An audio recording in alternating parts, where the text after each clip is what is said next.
So do we think that Jesus is not able to unwrap some clothes from a person? Obviously, he's very capable of doing that. But why did he do that? Because they can do that. And here's what I want to suggest to you. If you're working in a family where someone's mentally ill, do not do for that person what they can do for themselves. Now, learn that from Jesus. That Jesus had them to do what they could, and then he did what they couldn't do. And that's true in your life too. That if we're just sitting back waiting for the Lord to wait on us and just come in and serve us and bring all these blessings to us, and we're not willing to do our part, then there's a significant issue there. There's not an interchange or really even a fellowship that's going on there. So one of the first lessons that I would learn is that in this passage that we ought to see how we can please our neighbor and work toward edification. Persons with mental illnesses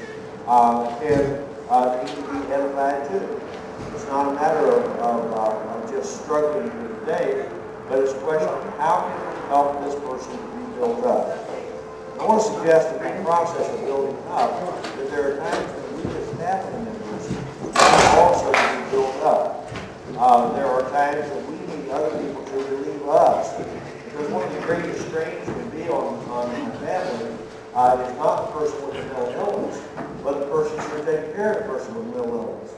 Because we burn down too. And we can burn out, and we get sometimes the person that we're helping to organize their life, sometimes they need a break from us more than we need a break from them, or vice versa. And so it might be doing everybody a favor if we just kind of take some breaks. That's where the rest of us come in. And realizing when when one of our members has a burden to bear in terms of mental illness or assisting those with mental illness, then we need to be there for them. Kind of give them a break once in a while. Just like in the home of those mothers who stay and take care of their kids.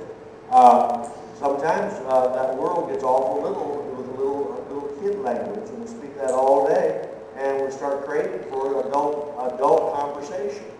Well, the same way, if we're working with someone who's mentally challenged, then adult conversation or full-range conversation is certainly something needed. Am I on task here? I know some of you all have these situations in your home, and I'm really wanting to hear from you as to, are you feel free to talk about that a little bit? What is it you need that's going to help the brethren here to help build you up and kind of keep you where you want to be? Anybody want to talk? Maybe you don't want to talk in an open audience. But I do suggest that whether you want to talk or not, that's fine. But I do suggest that your brethren need to know what you need. We're not language. And we need to know what is it you need from us. And we also, as brethren, need not to get weary in well-doing.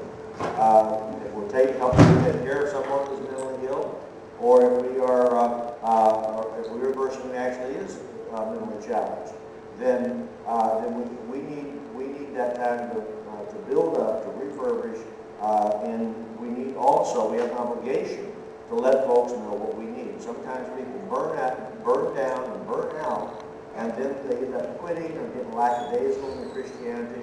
And folks don't know what's going on if you don't tell them. Most of the time, there are people who are willing to help us, willing to encourage us, willing to support, but they don't know what to do. There is a stigma that goes with mental illness. And you ever notice, if you watch the news, when this psychotic killer shot up McDonald's, or this guy came back from some war or something and went off somewhere, or somebody's on Prozac and they do some bizarre thing, and then this thing's all pumped up on the news. And a lot of times people get afraid of people that have mental illness because the persons with mental illness often present differently than other people, that we sometimes get afraid of them. But the reality is that some of the sweetest people you could ever meet are people that are living with mental illness. And what I've come to know is to know these as persons. And I would encourage you to do that this person is not their diagnosis. That first they are a person. They are another human being.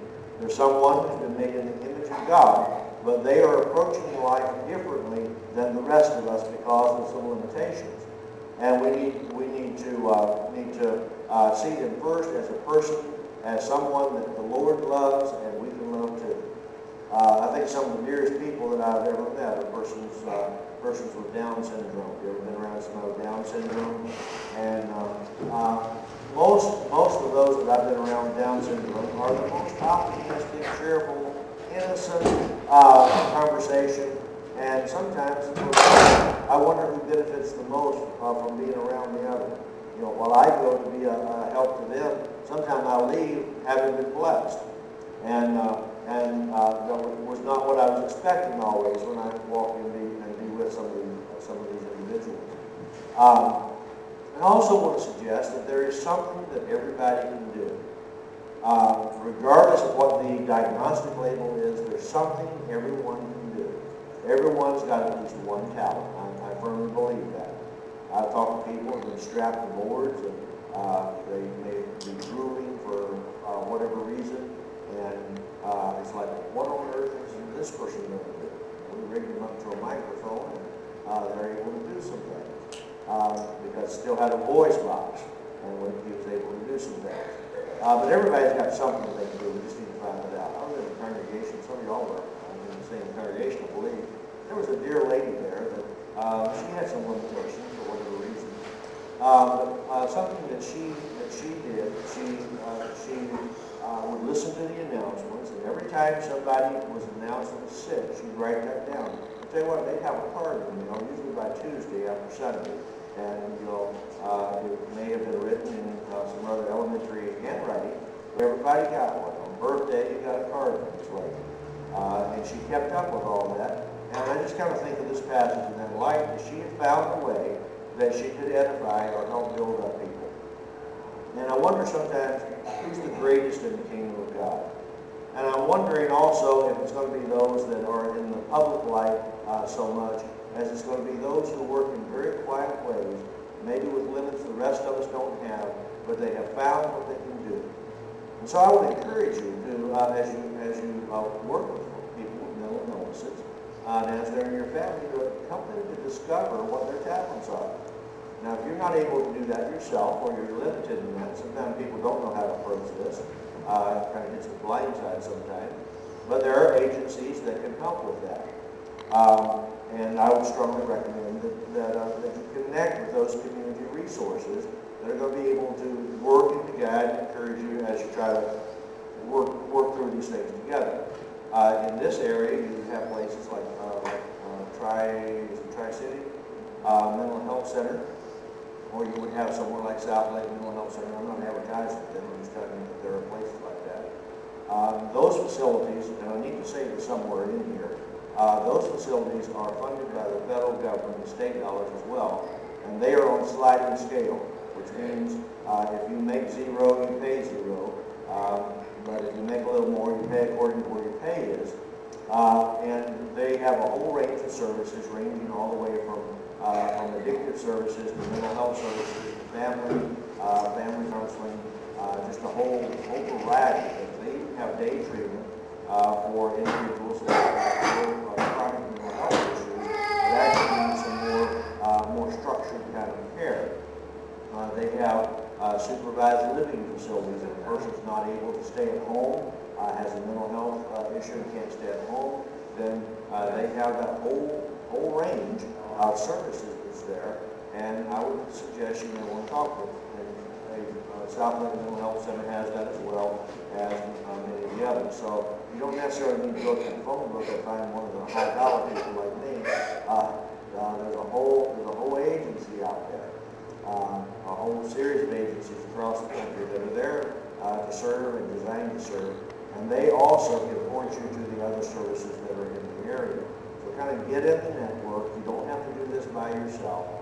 Now immediately when I say that, often I have brethren that ask me the question, well, what about my faith? I would rather Christians talk to a Christian. And I would too.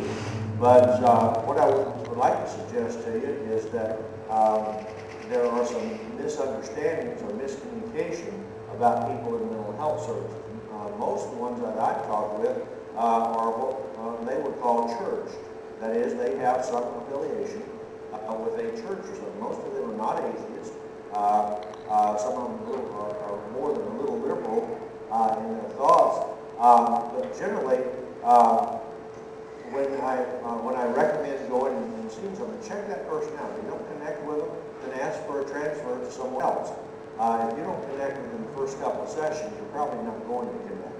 So don't waste your time, don't waste their time, ask for someone else. And that can be provided too. Actually, by law, that's to be provided too. So check with them on that kind of thing. I don't want to ramble. I do have some Bible verses, but I did want to say that there are a whole array of services out there, and most people in mental health services are not going to rob you of your faith. And here's where people sometimes get crossways with mental health workers, and that is that we are held to very strict confidentiality. What's said in those rooms we cannot talk about, except perhaps in a general way that does not identify whatsoever. So we are kind of limited. Here comes someone out of a session and says, "Therapist told me I need to get and people kind of are like, what? Well, usually the way those conversations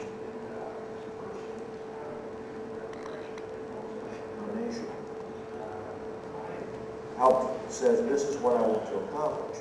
And a lot of times when we hear the Bible from someone else, that's not all of the conversation. Or someone says, well, they told me, that's not all of that conversation. So just like in school with a kindergarten teacher, you don't want them to believe everything the kid says happens at home. It's the same way when people are going to mental health counselors. So sometimes we get a bum rap and sometimes we get a well-deserved rap. But just remember there's more to the conversation at the bottom. And the other thing is, for Bill here, and for others,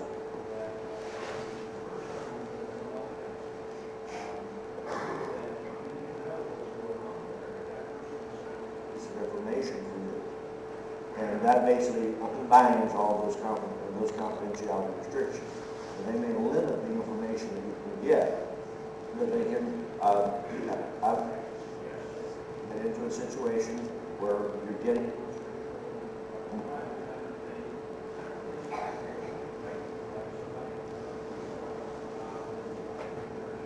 Jordan.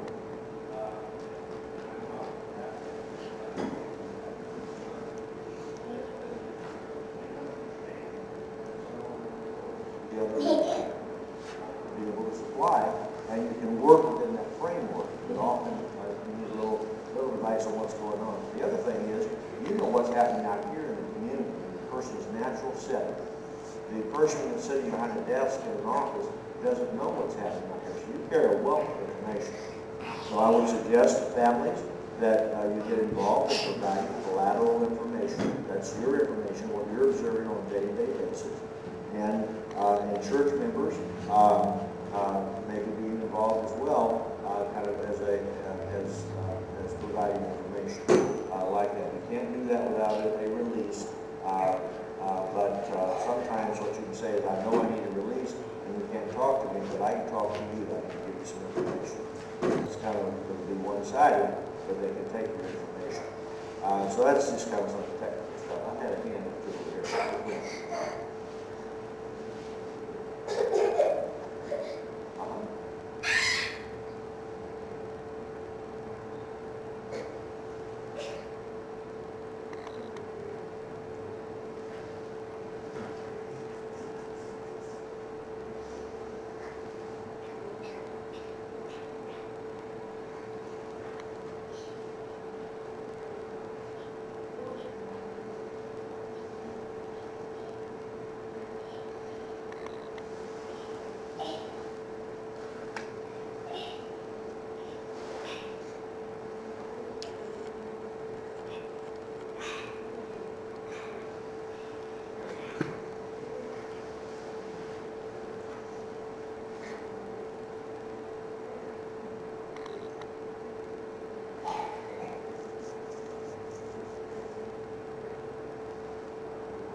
That's a very clear case of the stigma that goes with it. But we're going to have all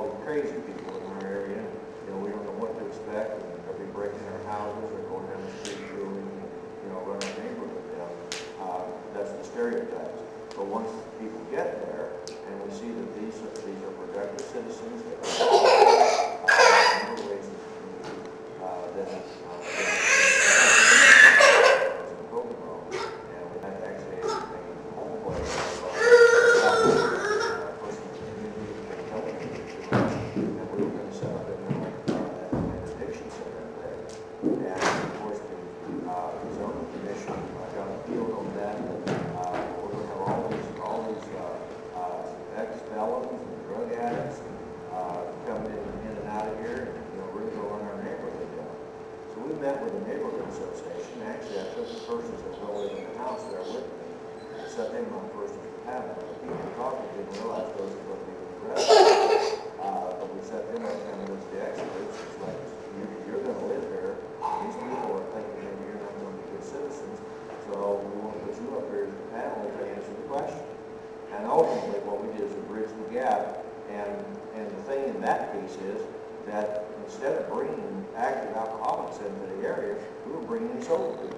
And we're bringing people that believed in service work, that would go mow the grass, or they didn't want the addiction stuff in the neighborhood any more than the other neighbors. But a lot of times you have to deal with that stigma. And that's the same kind of thing we can see in the congregation. That, and we talked about being alone in the crowd, or being lonely in the crowd, that because sometimes we don't know how to approach the person, or we may have gotten a number of odd responses from the person. In the past, sometimes we tend to avoid or to skirt those individuals and basically treat them well. What I would suggest is that they have human needs too. They have the need for touch. They have the need to be included. And we just kind of need to work and adapt with that. Jesus had a spirit of compassion, and I believe that we as well need to have that same spirit. Yet the stigma is definitely an issue. It's an issue in the church, especially if we used to be around persons like that.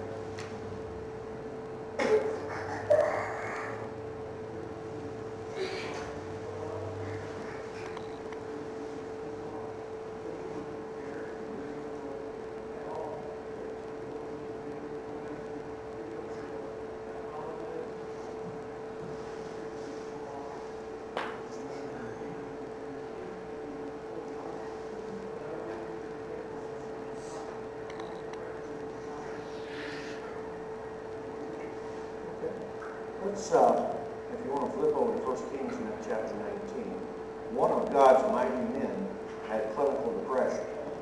Now, the Bible doesn't call it clinical depression, but from the descriptors in 1 Kings 19, the gentleman will talk about this man named Elijah. You all remember him? And in this 19th chapter, you can read that. I won't summarize it. But Elijah was one that had experienced burnout from the events in chapter 18, where he meets on Mount Carmel, and there he puts the 430 prophets of the Baal and the Asherah, puts them to shame because their God is not able to lead them. And he leads God's people in triumph there on Mount Carmel, and they are false prophets. And he destroyed the fire consumed the stones and all that after water had been placed on it. The sacrifice, I don't want to minimize that chapter, but you understand that chapter. And there had been a bounty out from Ahab and Jezebel.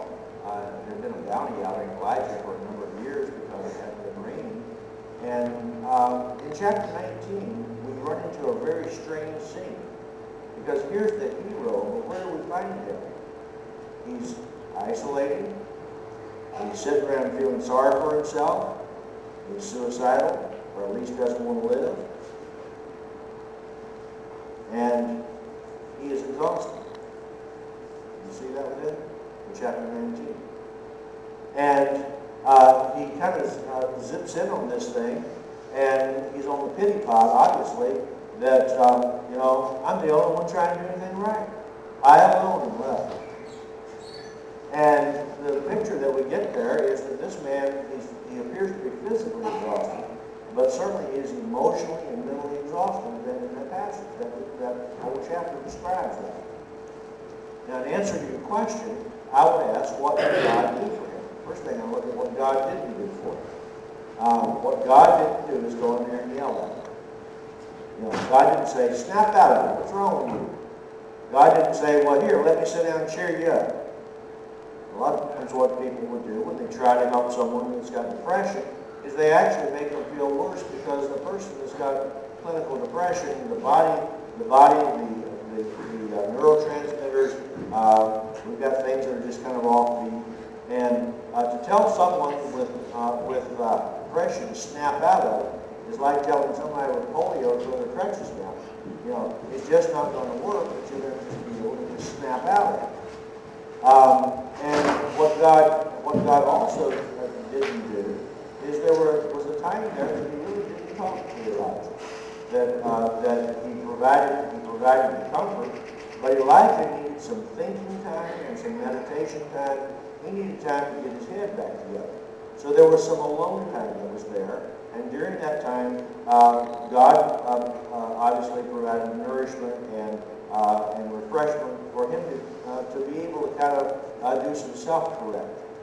But then when God finally does talk with him, the ultimate issue for Elijah's depression was that Elijah had a cognitive distortion about what God was doing. By cognitive distortion, I mean his thought process was wrong. What he thought is, God's not doing anything. And I'm the only one left that's doing anything. God's not doing anything. And that's what that chapter is really about. Now, that was Elijah's depression. When God finally talked to him, he got to the heart of the problem that was creating depression. And God says, well, let's just talk about this, Elijah. The first thing is you're an awful poor bookkeeper because you're not the only one trying to do something right. There's 7,000 others out there that are just like you trying to do the right thing. So first is you're not alone. A depressed person often feels very alone, very much like nobody understands. And that's what Elijah was going through. But then in the next place, what God says is, not only am I doing something, but you're a part of the plan. I want you to get up and go back the way you came. And that's significant because when a person comes out of depression, they have the same journey back that it took to get there. It's not a snap out of the thing. And so go back the way you came. And I want you to anoint Hazael as king. And then I also want you to start a school. And in the school, this will be a school for the prophets, and I want you to work especially close with a man named Elisha. And actually, Elisha became a much more powerful prophet even than Elijah. But what did God do for Elijah here in this passage? First is, he gives him time to, he acknowledges that there's an issue. He gives him time to refresh and to regroup. And then what he does is he talks to him about the thought processes that are driving the depression, and he corrects those processes. And then he says, now, you need something to do. And so there's assignments to do, but look what else he did. Elijah was burned out. What he had been doing with his past, with his life, was not what he's going to do in the future. And so what God did is change the course. Do you ever note that sometimes people get burned out, they do the same old thing over and over and over, and what they need is a change of pace. And that's part of what God gave him to pull him out of his depression, is a change of pace to where he was, now he's going to go and basically teach in school. He's going to groom Elisha as his follower person. He's going to mentor somebody. He's going to pass on what he's learned to the next generation. Okay, you see all that? And I want you to also notice what God didn't do. God didn't say, well, Elijah, you're just out of luck. Because medications that are going to help you with this haven't been invented yet. So if you'll hang around for a couple of centuries or millenniums, I'm going to have somebody find Paxil, and if you're just hanging around, we'll get some of that for you in about 2,000 years. God didn't say that to him. Here's what I learned. And that is that a person can cope with depression without medication. I don't recommend that. I think we need to get the things at our disposal, as long as we do that legitimately. But at the same time, what God did is He worked with Elijah on his thinking. Now, as I said before, one of the worst things you can do with a person depressed is go over and try to play like your Tinkerbell and just flip somebody with a magic wand and think one conversation is going to solve all problems. That ain't going to happen. The fact is, they may be more depressed after you leave because they're not able to move from that spot where they are. But we see how God did it, and I believe that's a pretty good example of how to do that. The problem in the family is that those things wear on you. You know, here's someone that you've seen in moments of whatever normalcy would be, and then here's the person kind of dragging their chin with a real flat affect. They're not laughing, they're not smiling, they may be muttering under their breath, or they don't get out of bed in the morning. And it's real easy to be irritated with somebody like that. But the reality is, what we have to look at is this person faking? They're just trying to get your attention, or is this real? And we're not always able to tell them, so I recommend that you get someone who's able to tell you what you're dealing with, and then some direction on how to deal with it. It's a great challenge, and we're used to kind of living our lives like we live, and now we have to adapt and work around or work with this particular thing that's in our family. It's quite a challenge. Don't fight it. If that's what you need to do, is to work with the thing. Don't fight it. Accept it as the new norm, and then move forward with what you got to do. Long answer, but I think we got there somewhere. Okay?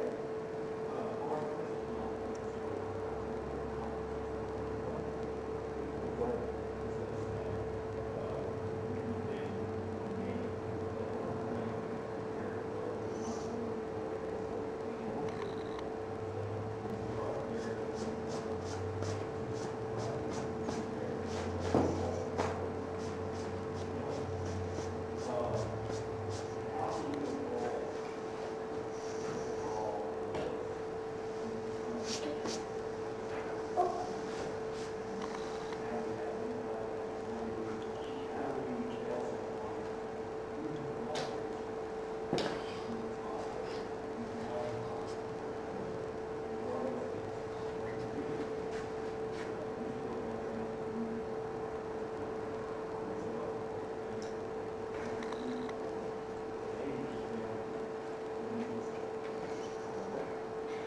Does everyone understand the term enabling?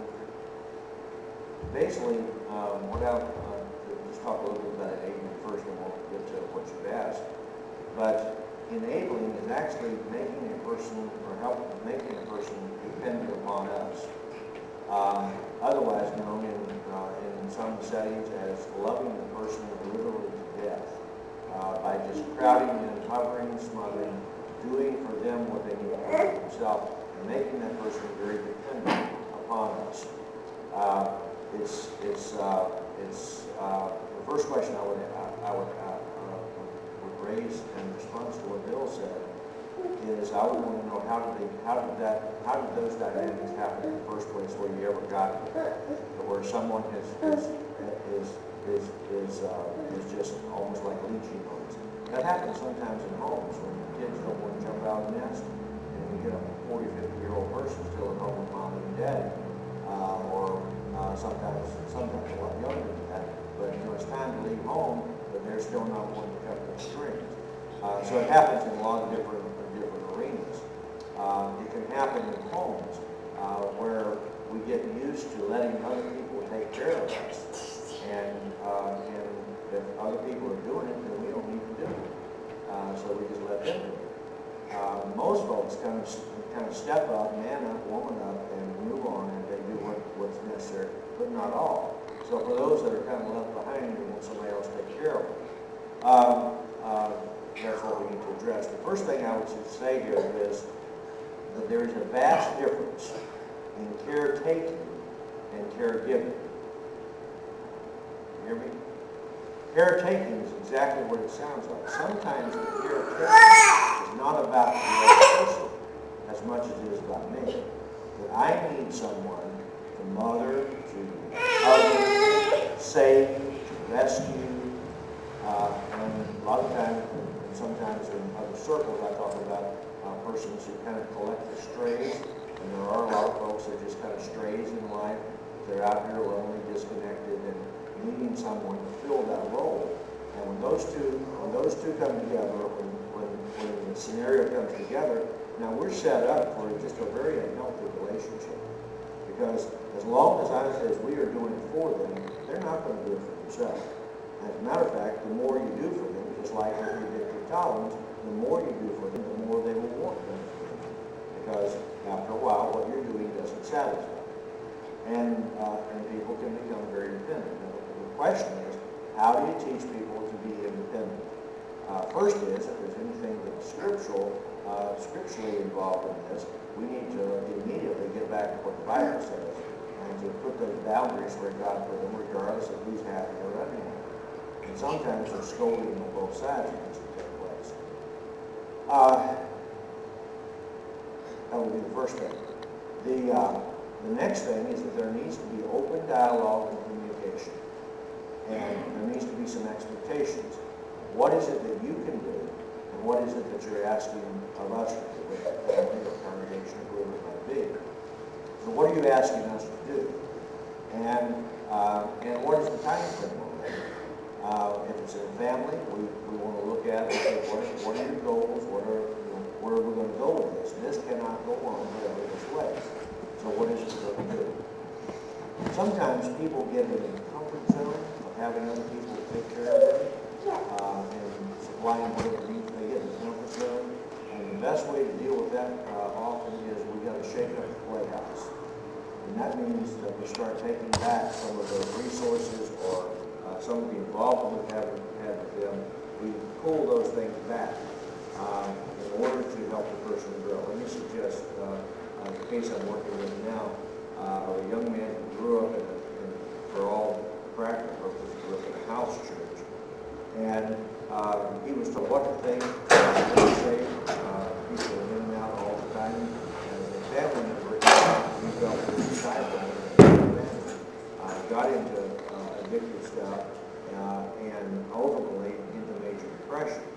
So much where this young man would just kind of walk around, kind of looking down, very flat out there. And so from the addiction center, we hospitalized him in a psychiatric ward. And he was pretty angry about that, and he wouldn't tell us he was angry about that. And so we went back and forth and kind of worked with those persons. And had a very healthy session with his mom and dad, where finally the young man was able to say what he was angry about. And essentially, he was angry that he'd not been able to think, talk, to make his own decisions. That in this case, it was his mother that was telling him everything, playing the would, could, shoulds, and doing all his things. And basically, this young man had been driven almost to the brink of insanity by a family that was taking too much care of him. And the more they tried to help him, the more they were backing him in the corner until he almost lost his mind. But once he was able to open communication, then guess what happened in the family? The family realized that in fact, there's the sisters in the family were able now that it was okay to talk with this family. They were able to open communication and talk about what's really going on. What presents is not always what is. Sometimes what presents well, I thought this was one of the lessons has something to do with things. they told me to record it. And those are issues that need to get addressed as far as the communication. If we're just dealing with surface stuff, we may not get very far in making things move. But what we can do is step back and let the person grow. Remember how it was when your children learned how to walk and you had to turn loose of them for the first time knowing they were going to fall down? They needed to fall down in order to be able to get up and in order ultimately to be able to walk. And that's what we need to do with sometimes with people that are clinging and leeching onto us and just sucking us dry of our energy and our resources. We need to back off. Not all the way, but back off enough to where they have to pick up the slack. And that can happen gradually over time, or in some cases, needs to happen rather instantly. I know with this young man, one thing that he said is, I don't ever want to go back to that place. They're crazy people. And it's like, well, you know what? That's how you're acting. You're acting there. That's the way you're going to act. That's where you're going to end up. Now, he had great motivation to get his act together, but he didn't want to go back to the mental work. And so that became a motivation. And guess what he's done? Just in the week he's been out, this is the week now. In the week that he's out, he's figured out I need to get my own place. He figured out I don't need to come to mom and dad in my house. Get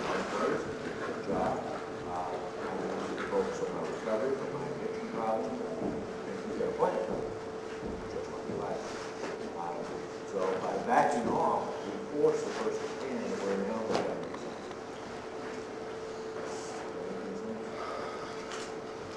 Don't do it for them. Do it for them, you're always good. That's what you do. That's the other thing. I want to talk just a little bit also about families, taking care of families. 1 Timothy 5, verse 8.